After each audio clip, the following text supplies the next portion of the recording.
for millions, is an altar to Marilyn. The daily gatherings of fans and floral tributes testify to that. Her name, with the dates of her short life, 1926 to 1962, is marked out on the muted marble wall with fan wishes marked in cherry-red lipstick and other delible notes faded by the heat, worn like her monument by the salty breeze blown in from the Pacific. Every visitor brings their own ideas and images along this particular memory lane, and Marilyn Monroe continues to accommodate each and every perception. In life, it was her remarkable gift and curse. She could be anybody or anything you wanted her to be. Her ending came when she became trouble. Truth, like all material, can be squeezed and bent, angled and cut into whatever shape is required, what conclusions need to be drawn, which lives and careers need to be saved, and which are quite dispensable. Rarely has it been twisted so expertly as in the death of Marilyn Monroe. This is a sensational book, but what sets it apart from all others is that the source material is equally sensational. It calls on secret Los Angeles police intelligence files and first-hand and previously unheard testimony from the man who was present at the end of Marilyn Monroe's life, the man who watched her die.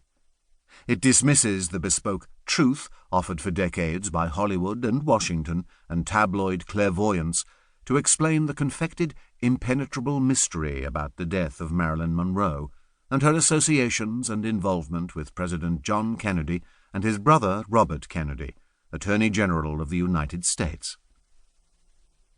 Marilyn Monroe died at her Spanish colonial home, Cursum Perficio, Journey's End, which sits at the end of a deceptively quiet driveway, cul-de-sac is too grand a word, in Brentwood, West Los Angeles, off San Vicente Boulevard, a 10-minute drive west to Santa Monica and the Pacific Ocean. Since then there have been tens of thousands of theories and a library of books, 700, exploring them, as well as scores more films than Marilyn Monroe ever made, searching for an answer to whom or what killed the most renowned sex symbol of the 20th century. The conclusions stretch from anodyne to the ridiculous.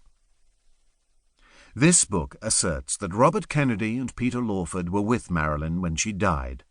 Their involvement in her death becomes rigorously clear as the pages turn, and the story of Marilyn Monroe and her sexual encounters with President Kennedy and her affair with Robert Kennedy unfolds with chilling clarity. For the first time, we hear her talk of them in her diary, of making love to President Kennedy and falling in love with his brother. Mike Rothmiller was an 11-year-old baseball fan living in Southgate, a then condensed suburb to the southeast of Los Angeles, when Marilyn Monroe's death, then aged only 36, was made public on August 5, 1962. Young Mike Rothmiller couldn't miss the event. It was all over the news, giant newspaper headlines, especially the Hearst-owned Herald-Examiner, which his father had delivered to his doorstep. Still, he was far more interested in his little league baseball team than the sudden demise of Marilyn Monroe. He could never have imagined and never have believed that years later he would be the person to have uncovered the answers to the greatest questions surrounding her death, or known that such knowledge would perhaps cost him his life. Part 1. Black Sunset. On August the 9th, 1969, I was sitting in the shallow end of my sister-in-law's swimming pool in Beverly Hills when she received a telephone call from a friend who had just heard about the murders at Sharon Tate Polanski's house on Cielo Drive. I remember all of the day's misinformation very clearly, and I also remember this, and I wish I did not. I remember that no one was surprised. Joan Didion, The White Album, 1979. Chapter 1.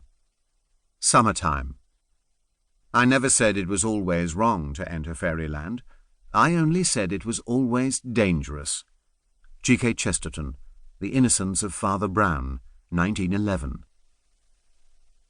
The variety of the traumas in Marilyn Monroe's life ran like an afternoon television soap opera, but still, the death of the most talked-about and lusted-after woman in the world managed to shock.